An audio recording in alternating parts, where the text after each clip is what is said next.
Hi everyone, welcome back to another speed build video. Today we'll be building a Spellcaster school in Windenburg, and it's a project I'm very much excited about because I actually play with spellcasters a lot. And I mean a lot in the sense that they're definitely my favorite type of occult sim, and I like to have, like, in my main family there is one of the children is actually a spellcaster, and of course his children are spellcasters as well.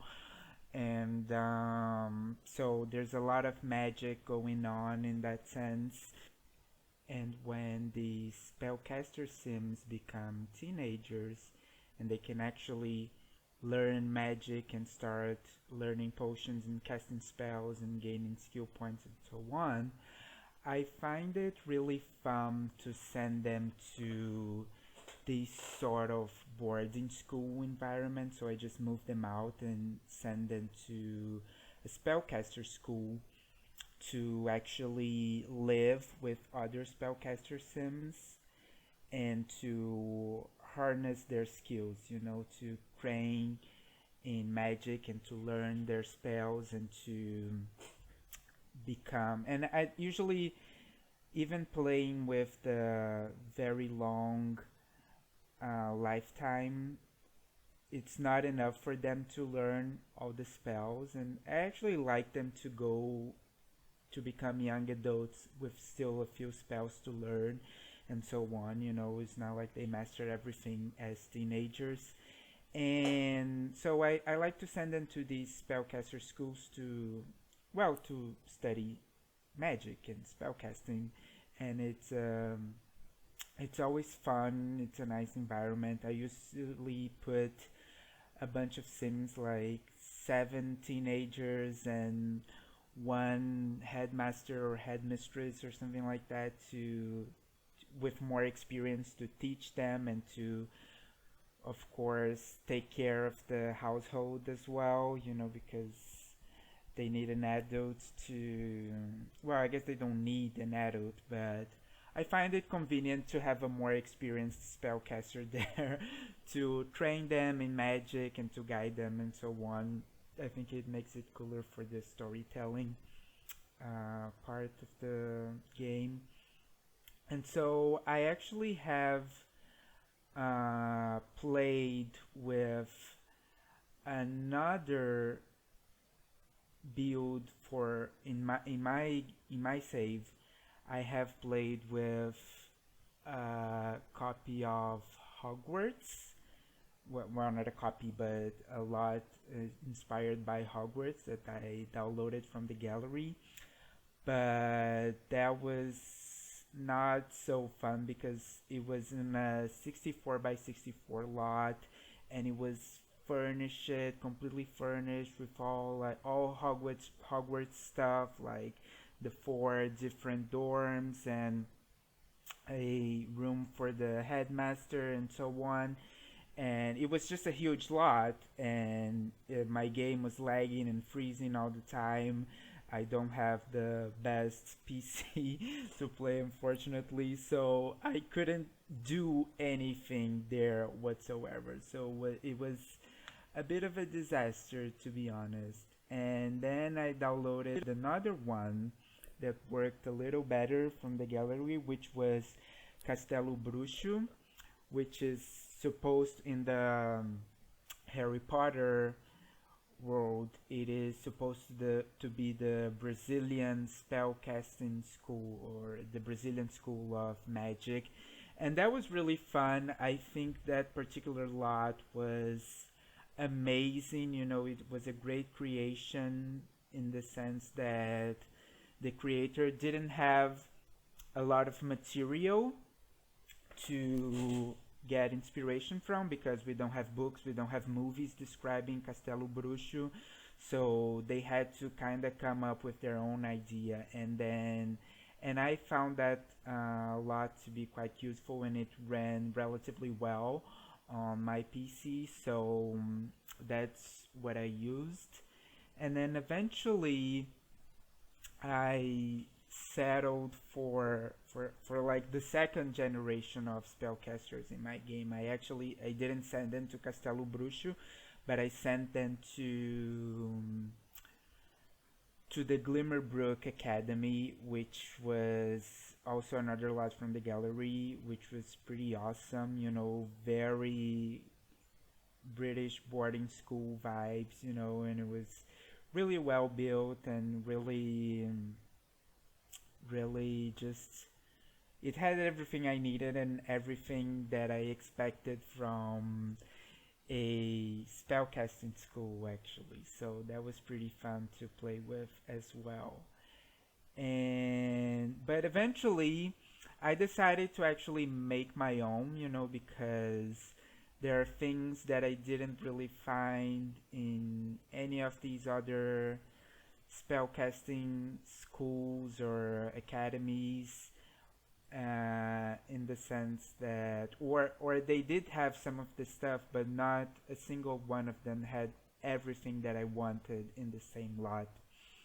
For example, the archaeology stuff, you know, and if you have the jungle adventure pack, you can go after and search for these mystic relics that are kind of magic, and I think that goes really well with the realm of magic pack, you know, because they're all both magical artifacts and you can actually curse or bless sims with these mystic relics.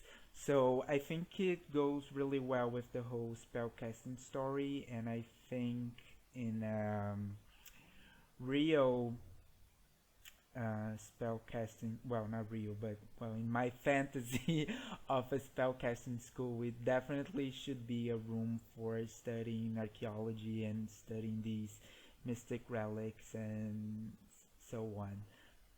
So this is something that you're definitely going to see here and in my other spellcaster schools that I might build in the future. I actually have another one which is in the gallery, but that one is in it's a Sulani Spellcaster School, because I also thought that this idea of Sulani and the islands and the magic of the islands would blend really well, you know, and it would be nice to actually take away these scenario of like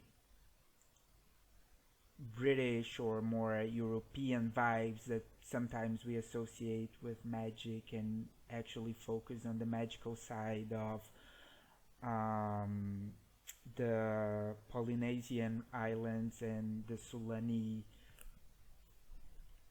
world as well. So that's why I decided to build that, and I actually like that quite a lot. But for this build, obviously, I decided to go more into this classical approach of, you know, a very European environment. This is in Windenburg, which is I think loosely based in Germany and maybe Norway or so on. And the style of the building that I went for was, as you can see, Tudor, but I wasn't really faithful to it in the sense that I kind of wanted to give my own twist, in the sense that I'm not an architect, I'm not an expert on the Tudor style, apart from the fact that I find them very aesthetically pleasing. You know, it's one of the reasons why Windenburg is one of my favorite worlds. It's because of the architecture and how all the builds are made. So I decided to actually build this spellcasting school in one of the Windenburg lots, and went for the style of the rest of the neighborhood so it would blend well with Windenburg. And right now, what I'm doing, like, now that I got the overall shell, we're still gonna make some changes to the size of some rooms and so on, but what you see now is more or less what we get in the end. I'm doing the classrooms, right? So there's 3 different classrooms. The big one in the middle that you see more or less complete now is the one for alchemy or potion making, where the students would come and learn how to brew potions. There are some very useful, very powerful potions that you can brew with these Realm of Magic packs, so it's something that definitely should be included, I think, in any spellcasting school. When I decided to have several cauldrons, because several students would be using them at the same time, of course. And this one that I'm doing right now is one of more classical classroom, in the sense that you have the desks and the blackboard. That's where the students would come to listen to a lecture and just get more theoretical information from the teachers. So, and the third one is actually the one that I was mentioning before, which is dedicated to archaeology, and I'm gonna start changing that in a minute. I'm just like deleting what was there before and putting these archaeology tables, where the students would come and learn how to extract the artifacts and how to refine gems and how to deal with these mystic relics that you can find all over Salvadorada, which is also one of my favorite worlds, definitely my favorite destination world to go and take a vacation, in spite of all the ways you can actually die or otherwise be bothered by crawling creatures and other things of the jungle, but I still like it quite a lot, in the sense of going into these ancient ruins and discovering treasure and artifacts and exploring an ancient temple. That's pretty cool. And I also think, in a sense, I'm kind of biased because I guess it's the most similar to Brazil, which is my homeland, in the sense that you have this tropical jungle, that covers so much of Brazil as well. Although Salvadorada is more inspired in Central America and not so much in South America, but still we get these parallels, these similarities. So I think that's one of the reasons I like Salvadorada so much. But back to the building. Right now I'm doing a little room where the students would come and chill, after a hard day of studying, and so there's just space for them to gather around the fireplace in a cold winter day, or to play some chess or to read some books, and this is of course very much inspired by the common rooms in the Harry Potter books, which is where, like, the place where the students would come to do that, to chill, and to relax and to talk to each other and entertain themselves during their free time. And I decided to go to with these bigger windows, the arched ones, which are not, from my very brief and shallow knowledge on the Tudor style, it's not really Tudor, but I just thought it would blend well with the rest of the place and the architecture of the overall building. And so let's not call it Tudor, let's call it Tudor Revival or Tudor Inspired or something like that, because it's obviously not a classical Tudor building. And right now I'm doing the quarters for the staff, so where the teachers would live and sleep, and there are four of them, so if you want to have like more than one staff member in the household, well, there's enough space for four of them, plus one for the head of the school, which is the bigger room at the end of the hallway.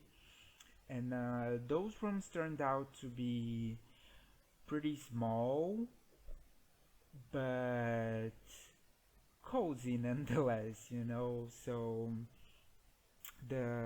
I think the student rooms are actually a bit bigger than the staff rooms, but the student rooms are for roommates, right? So for two students in each of them, while the staff rooms would be for a single staff member. So I think it's okay that they are a bit smaller.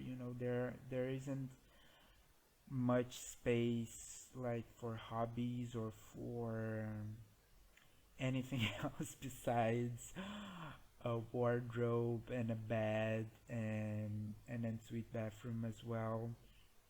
But I just thought it would be very realistic, in the sense that usually teachers, and that's usually everywhere in the world, teachers are usually underpaid and they don't have like the best living conditions. And I suppose that in a boarding school things would kind of be like that, so I just gave them these generic bedrooms without any personality whatsoever, and kind of one size fits all.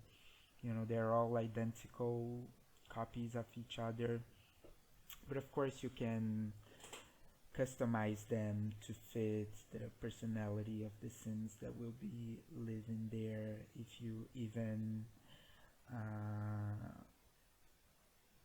are going to put any staff in this build, if you play it as a spellcaster school. But of course you can also delete them and make the head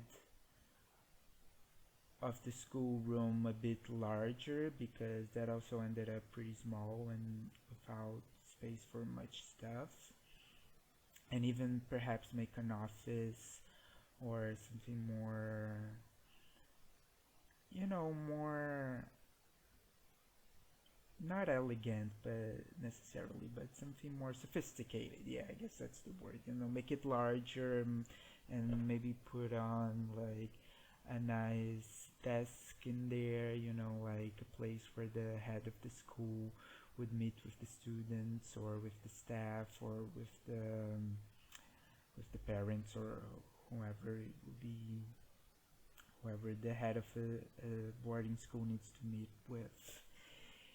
And right now I moved on to the kitchen and the dining hall, and I just went for the mostly the realm of magic appliances, like the fridge and the stove.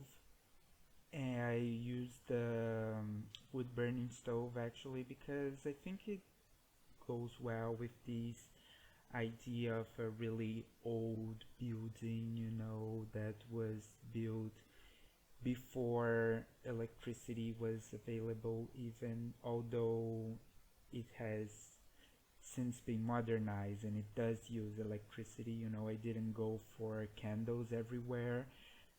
So these wizards have electricity, and I went for these green cabinets, and I also put a fireplace in there also with this idea of, you know, very old building where they, like, even before they had a proper stove, they would just use an actual indoor fire to cook the food.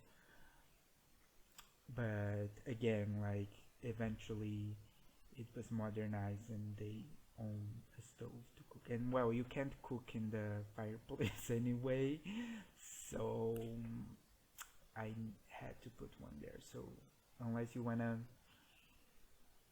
magically make all your food show up, you're gonna need some stoves in there. And for the for the dining hall, it's also very much inspired by Hogwarts, and like with the four tables, and then a table for the teachers on a little platform a bit higher, and I was going for these sort of armchair from vampires, but I thought it was too old fashioned, like I said, this is a more modernized school, even though the building is quite old. But unlike Hogwarts, there's no floating candles, and it's more of a very generic boarding school dining hall. I didn't put any decor on the walls whatsoever, just some warm yellow lighting because I was thinking like, okay, so this was more function over style or anything, so you won't see any decorations in that particular dining hall. And now moving forward to doing the entrance or the lobby, like the place where you first see when you walk into the school, I've decided to put this statue, which was something like, this is the founder of the school, when we honor her with the statue right in the entrance. So that was the idea I was going for.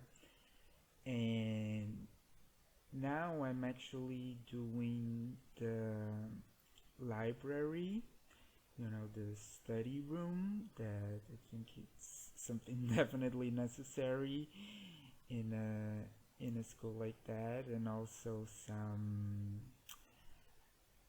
bathrooms on the lower floor, right? Because I know from experience from playing these schools that you actually need a lot of toilets and lots of restrooms, because those teenagers will be using those all the time. So I didn't want to be a shortage of it, so I just put like a bunch of them, so several of them could use the bathroom at the same time.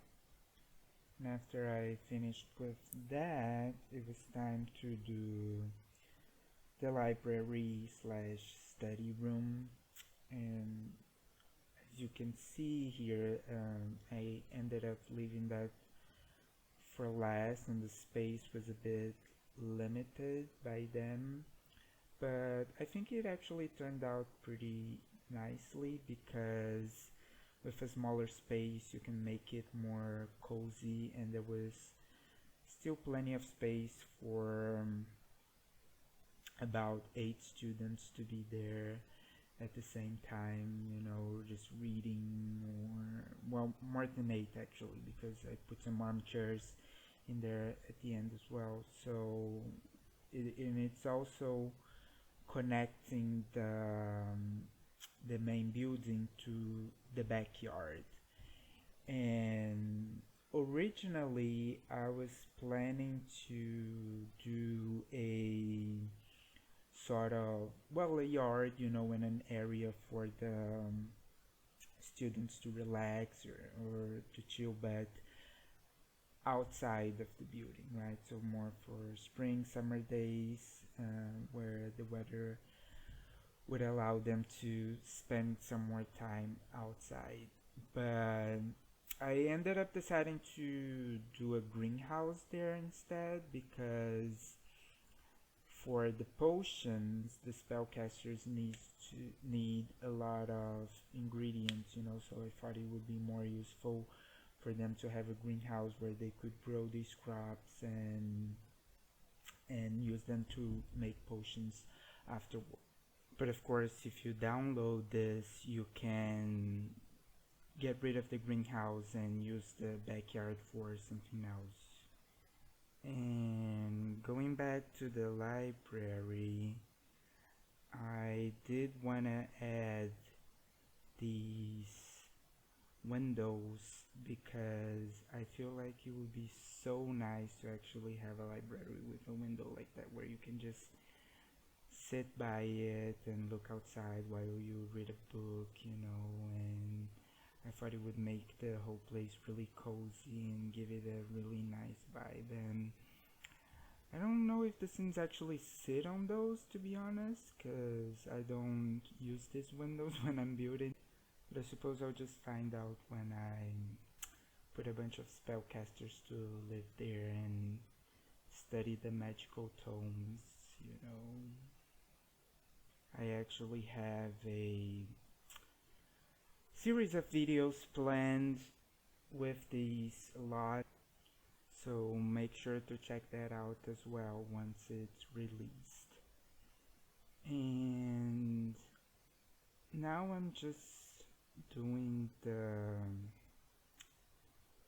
finishing touches in the library. I thought it would be nice to have a nice carpet there to make it a bit more old school, so that's why I went for this greenish color, and lots of like classical looking carpets in general to give it an old school feel.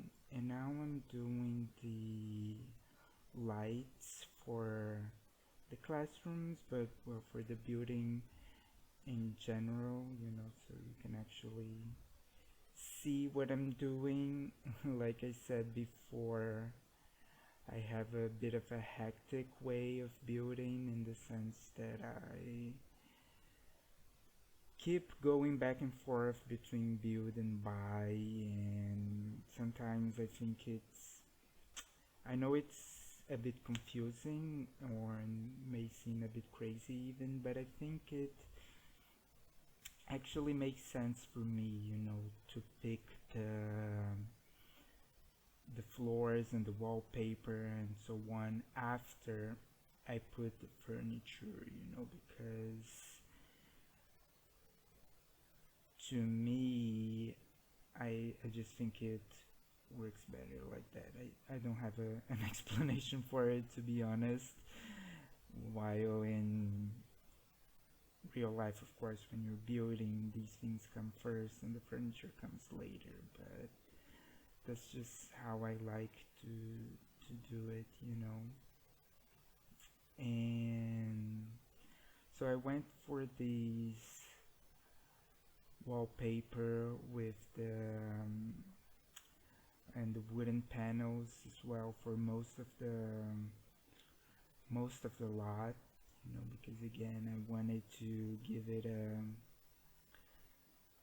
European boarding school vibe to it, which, like I said before, it's a bit of a cliche when we think of magic and boarding schools, but at the same time I didn't want it to be medieval looking, because if it is medieval looking and it's a magic school, it's just Hogwarts, so I wanted to stray away from that, so I went more for these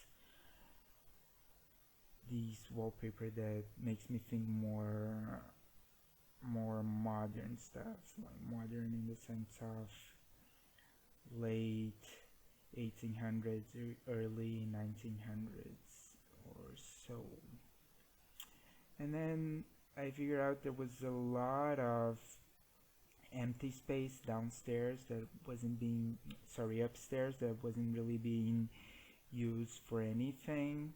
So I decided to make the rooms, the bedrooms for the students a bit larger, because why not, you know?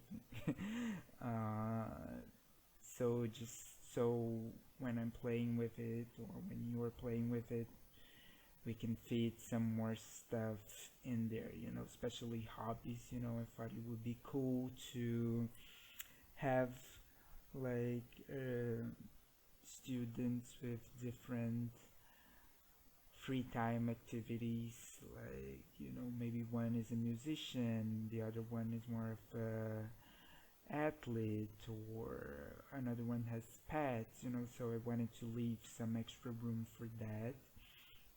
But even after making the common room and the bedrooms larger, there was still a lot of empty space in this area.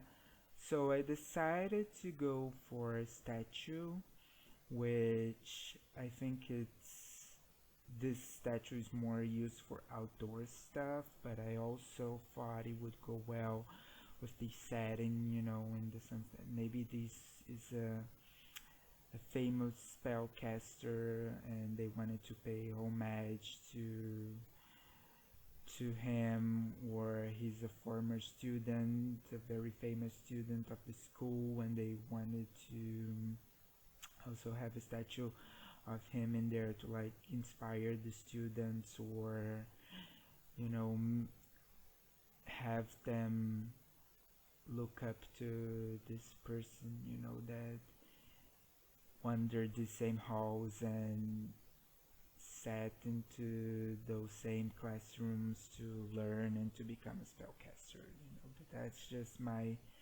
fantasy, and like, if you think it's too weird or if you think it doesn't match the rest of the building at all, you can just go ahead and delete it and put something else there, maybe something smaller, more discreet. And then again, for the lobby, I used the marble floor.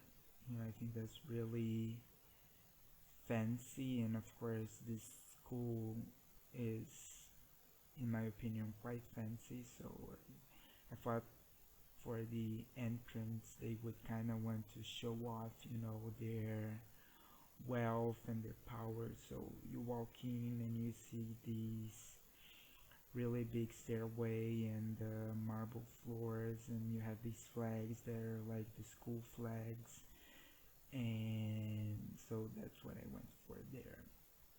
And after that I went to build the greenhouse.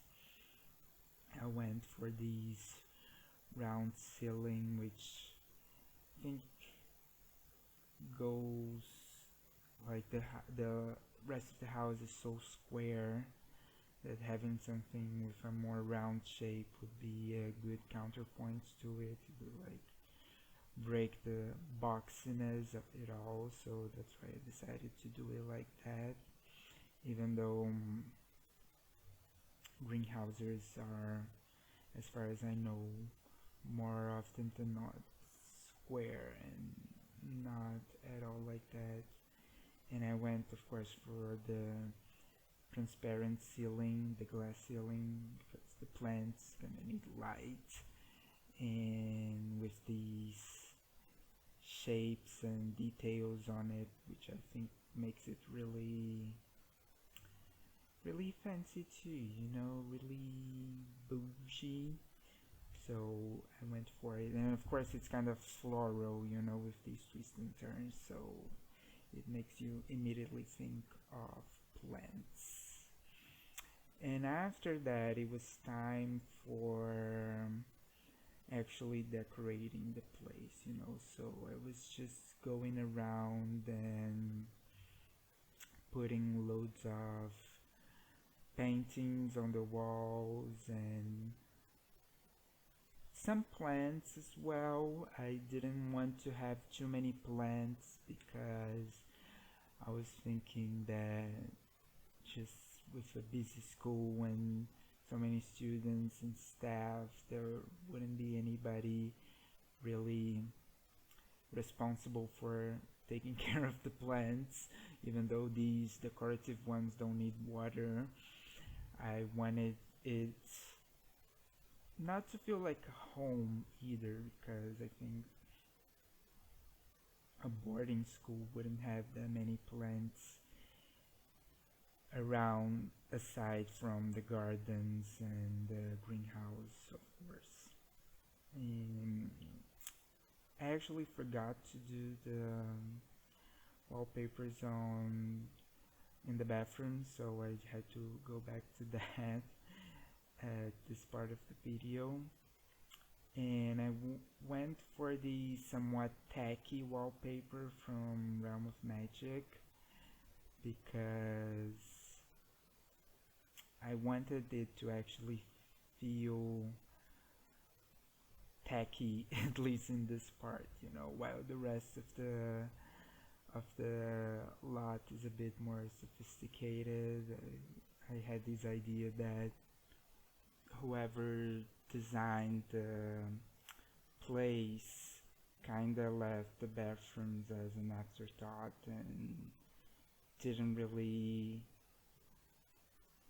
take time to choose something that would, you know, be in tone with the rest of the place. And now I'm putting the finishing touches, you know, some more windows, shifting them around just to make it a bit more balanced, a bit more symmetrical, and more in tone with the vision that I had to begin with. You know, I think those big windows with the bench are nice, but I had too many of them, so I'm now like doing the outside of the house, also the area of the chimney. You know, I know these parts are not really necessary, but I think they really adds to the realism of the builds. And just most of it is finished now, aside from the landscaping, so I'm just doing some tiny details. Like I thought it would be nice to have a porch there and shift some stuff from to different places, but also changing a bit some of the floors and the wallpapers in some cases. Yeah, and now it's to the landscaping, and I put the willow because it's definitely one of my favorite trees, both in The Sims as well as in real life. So you can expect to see lots of willows in my builds. And since the backyard was taken almost entirely by the greenhouse, I thought it would be nice to have an area in the front yard for the students to maybe have a meal in a sunny day or to just hang out. You know, I didn't want to put too much stuff there because I wanted the front of the building to be visible, and so I didn't put many objects there and went more for small bushes and a few flowers, not too many, not many trees or anything like that, because that would just hide the front of it, and I quite like the front of this building, so I want to showcase it as much as I could. And I'm building this on a 40 by 30 lot in Windenburg, but there's a lot this size in Glimmerbrook, so if you wanna use it as a magic school in the official magical world, which is Glimmerbrook, you can put it there with no problem. You just have to evict the family living there if you haven't done that already, because in my game I have pretty much rebuilt the whole of Glimmerbrook to be and just a magic school in the 40 by 30 lot, and the others are like a library, a public garden, and a cafe, a bar, but all with a more magical vibe to it. And now I'm just putting some of the Salvadorada stuff from Jungle Adventure in the archaeology classroom, because it was like examples for the students and things that the teacher might have gathered in their travels around Salvadorada in search of magical artifacts and so on. And putting the finishing touches in the potions room, some images of magical ingredients or diagrams of these medical ingredients and how to use them. But I didn't go for too much because I like to keep my lots uncluttered, and I also thought that it's a boarding school. It's not like they spend loads of money on decorations either. Just what is more functional, and what they actually use for teaching, And I put some of these panels from Salvadorada, also relics that they might have found on a field trip or something. And that's it. I hope you like this build, and I hope you have enjoyed the video. Make sure to like and subscribe to our channel. You can find this lot in the gallery, and I'll see you soon. Bye!